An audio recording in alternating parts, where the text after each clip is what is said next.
Un es personīgi ļoti gaidu katru gadu šo pasākumu, lai šķīstītos nedaudz.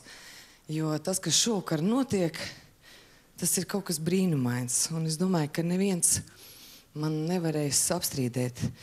Dievkalpojumā grūti saņemt tādu sajūtu, kādu mēs šovakar saņemam. Un šis varbūt ir savu veidu dievkalpojums. Un mans stāsts ir ļoti tāds personisks, vismaz sākumā būs. Tad, kad man piedzima otrā meitiņa, es atrados Pāvila Stradiņa kliniskajā slimnīcā, dzemdību nodaļā, un tur bija ļoti skaista tradīcija tāda. Es ceru, ka viņi tur vēl ir. Tajā brīdī, kad piedzimst bērns, māsiņa ar kancelēs knopku, sarkanā vai zilā krāsā, pieiet pie korķa dēļa un iesprauž šo bērnu pie sienas piesprauž.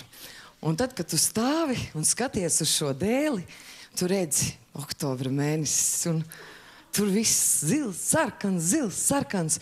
Un tu klusībā skaties uz tām kancelēs piespraudēm un domā, pasaulīt mīļo, kad tik nu augtu. Un tā arī ir. Tu skaties uz to sarkanu zilu raibo dēli un saproti, tie taču ir cilvēki, tie nu pat ir piedzimuši, viņiem dzīve tikko ir sākusies. Kam laimes māte uzreiz ir ielikusi veiksmi šūpulī, kam šī veiksme un laime vēl būs tikai jāmeklē, kam ceļš būs nu jau tāds taisns un nobruģēts, kam līkumains. Un mans puisis ir viens no tiem, kam varbūt nebija pats grūtākais tas ceļš, bet gana līkumains. Viņam ir tikai 28 gadi, un tad, kad es klausījos viņa dzīves stāstu, es saprotu, ka viņš ir vienas, tādas modernas grāmatas, viena garstāsta varonis. Bet viņš, nākdams pasaulē, acīm redzot, bija kaut kādā sarunā izsaukts, un viņam teica, tā, Māri, tev dzīvē būs uzdevums viens. Tev tie puikas tev būs jāved uz pareizā ceļa. Un tā, droši vien, Dievs pateica, nobučoja Māri uz pieres un palaida. Bet tagad filma.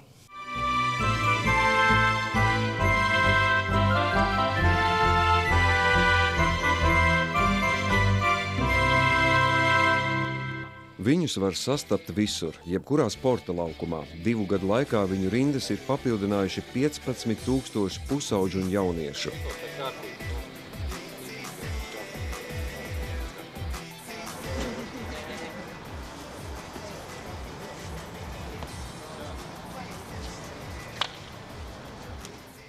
Atklāšu godīgi, uz pirmo treniņu atnāca tikai 2 cilvēki. Un tā bija neliela vilšanās, jo šķita, kas notiek? Internetā vienkārši mēs esam skatītākais video. Lai kļūtu par viņu domu biedru un draugu, nevajag neietekmīgus sakarus, ne dārgu aprīkojumu. Vajag tikai pašu galveno – gribas spēku, atsaucību un apņēmību. Šobrīd visā Latvijā ir izveidoti jau 17 ielu vingrošanas centri. Mēs paši to sākām no nulles un jau sākumā pozicionējām to, ka katrs, jebkurš no jebkuras nulles pozīcijas var nākt pie mums un trenēties un sasniegt kaut kādus sportiskos rezultātus. Paiet kaut kāds laiks un viņiem stāja mainās. Viņi sajūtas pārliecināti par sevi, viņiem nav vairs tas sakumpušās muguras un viņi vairs nestāv šādā veidā, bet viņi jau izslienās. Vingrotāju rindās ir daudz ielu bērnu, kuriem nav ne naudas, ne iespēju. Māris un viņa doma biedri strādā ar jauniešiem brīvprātīgi. Kad jaunieši nāk, viņš grib, viņš piedalās, viņš negrib, viņš nepiedalās, viņš grib taist to vingrinājumu, grib netaist. Mēs esam viņa draugs, viņa biedrs, mēs esam iespēja viņiem uzzināt, kā viņš var attīstīt sevi, ja viņš to grib. Ir ļoti svarīgi, ka ir kāds cilvēks, kurš spēj savākt ap sevi šo cilvēku masu un viņus vienkārši nostādīt ierindā. Un no viņas iemācījos tieši to mērķtiecību un to darba organizāciju. Pirms 2 gadiem, kad Māris ar dažiem draugiem aizsāka šo kustību, viņiem nebija neviena finansiālā atbalstītāja. Viņus spārnoja vienīgi ideja un vēlme darīt dzīvi un sabiedrību labāku. Vienīgais, ko mēs ļoti sekojam līdzi, un tas ir diezgan strikti, lai būtu kaut kāda kārtība un kultūra. Faktiski pirmais, ko atnāk lielākoties tie jaunieši, viņi tur pats pļauj, kāds atļaujās ar cigareti zobos atnākt, lamāties. Tad pirmais, ko es viņiem iemācu, ir pasaku, pat ja viņš negrib vingrot, tad es viņiem vienīgais, ko pasaku uzreiz, tu vari nevingrot, jā, bet spļaut tur, kur tu iespējams vingros, vai vingros pats, vai vingroši es, nedrīkst, vai vingros citi, jā. Pie pirmajām grūtībām nekad neapstājies. Pirmie panākumi ir signāls, ka jāturpina darboties, un sasniegtā nekad nedrīkst apstāties. Lai kaut ko sasniegt, ir jāiegulda liels darbs. Veselā miesā ir vesels gars, pavisam cits dzīves spars. Stilīgi ir būt veselam, stilīgi ir būt stipram. Pašapliecinājumu gūsti caur sportu. Ar panākumiem nelielām, tos tāpat var pamanīt. Nav robežu, aptopies var vairāk nekā domā. Te viss ir vienlīdzīgi, un gan liels, gan mazs. Te nāk bērni, te nāk vecāki, un pat citais vecāki atnāk un ārsāk, es armijā kādreiz varēju. Iela vingrošana nav tikai sports, un es teiktu tā, tas ir 70%, tas ir tā domāšana, tā kustība, un 30% ir tikai tas, kas ir saistīts ar pašu kustēšanu. Mārim brīvprātīgais darbs nozīmē iespēju būt noderīgam savai valstī un darīt darbu, kas patīk, strādāt ar jauniešiem un iedvesmot viņus darīt labus darbus. Katrs iela vingrošanas treniņš, tā ir viņa mazā iziešana sabiedrībā. Un kāds viņš būs tajā sabiedrībā, tāds viņš arī tāda tā sabiedrība, mēs pēc tam viņu iegūsim. Latvijas lepnums Māris Šlēziņš.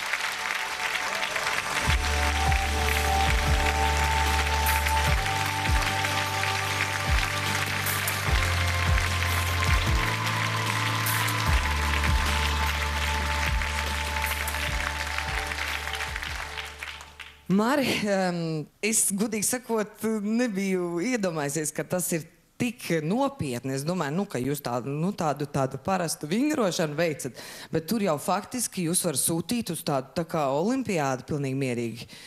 Vai jūs esat jau tā gatavi? Es domāju, mēs esam vairāk kā gatavi, jo mēs esam ne tikai varbūt rezultātos spēcīgi, bet lielākā daļa šo puišu ir pārkāpuši sev. Kā sākās ielu vingrotāju ceļš? Te man ir jāsaka paldies arī visiem pārējiem Latvijas ielu vingrošanas sporta biedrības dibinātājiem. Tas ir Kaspars Līdnis, Mārtiņš Skumbis, Guntars Rozenbergs. Viņi bija pirmie, kas sāka vingrot. Viņi bija iedvesmas pilni un sāka vingrot. Un vienkārši vienu dienu viņi paaicināja mani. Un pienāca tāds mirklis, kad es izdomāju, jātais biedrība, jālaiž tālāk. Pārliecināju viņus, turpinam. Un tāds viss arī aizgāja. Par tiem 15,000 man ir jautājums. Mēs cenšamies, tā teikt, nesekot līdzi. Mēs neveicam tādas lielas statistikas. Mēs vienreiz piemetām vienkārši, kuros visos Latvijas galos vingro. Un es katru dienu ejot ārā uz laukumiem redzu pavisam citus jauniešus, tos, kurus es nekad neesmu redzējis. Un es domāju, ka mums pat grūti ir aptvert vispār to ciparu, kas vingro. Katram cilvēkam dzīvē ir viens cilvēks, kas ietekmē viņa dzīves gājumu. Tas, protams, tie divi ir vecāki, ja? Bez kuriem šeit cilvēks nav. Viņam nav sākuma, bet es zinu, ka daudziem puikām tu esi tas liktenīgais cilvēks. Vai tev ir kaut kādi cilvēki, kas tevi ir bīdījuši uz sportu, piemēram? Jā, man treneri cilvēks, kas man ir ļoti daudz labi darījis, Regīna Meltiņa. Regīna ir klāt, un Regīnu mēs arī aicinām šeit. Jā, Regīna, nākat lūdzu un pasniedzat Mārim balvu.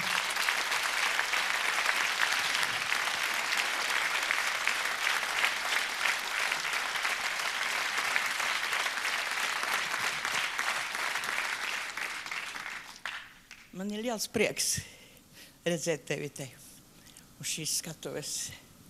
Godāt tevi, sveikt, protams, arī mīlēt. Liels paldies Māra vecākiem par to, par divu dēlu izaudzināšanu. Vecāki lepojās par saviem bērniem. Vai ir tas Slēžņu kungs, kurš atrodas te? Ir, protams, ir.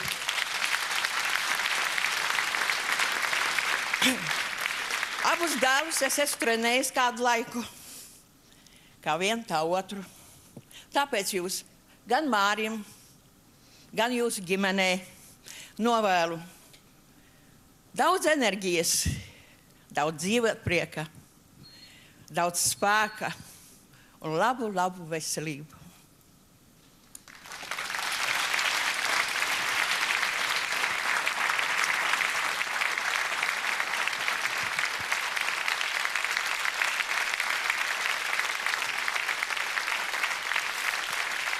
Es saņemšos.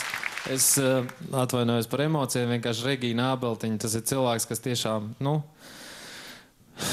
man ir māte un tētis un ir Regīna Ābeltiņa. Paldies!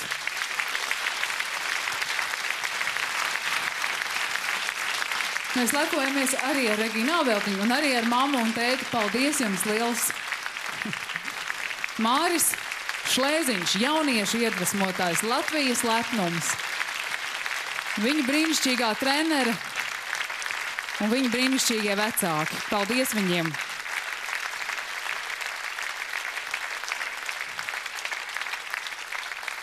Pēc maza mirklīša jūs sastapsiet skatītāji cilvēkus, kur ir spējuši izraut no elles meitenes, kuri šajā ellē ir nokļuvušas nevis Latvijā, bet aiz tās robežām.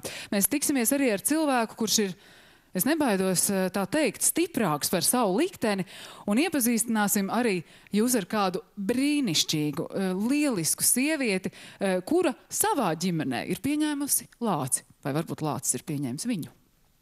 Vairosim labestību. Tavs Latvijas mobilais telefons.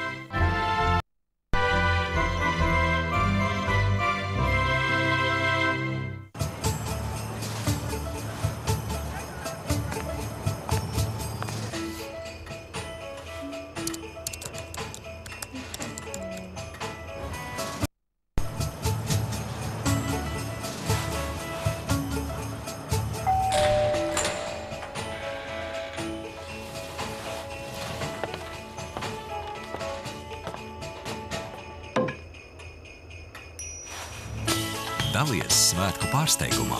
Latvijas mobilais telefons.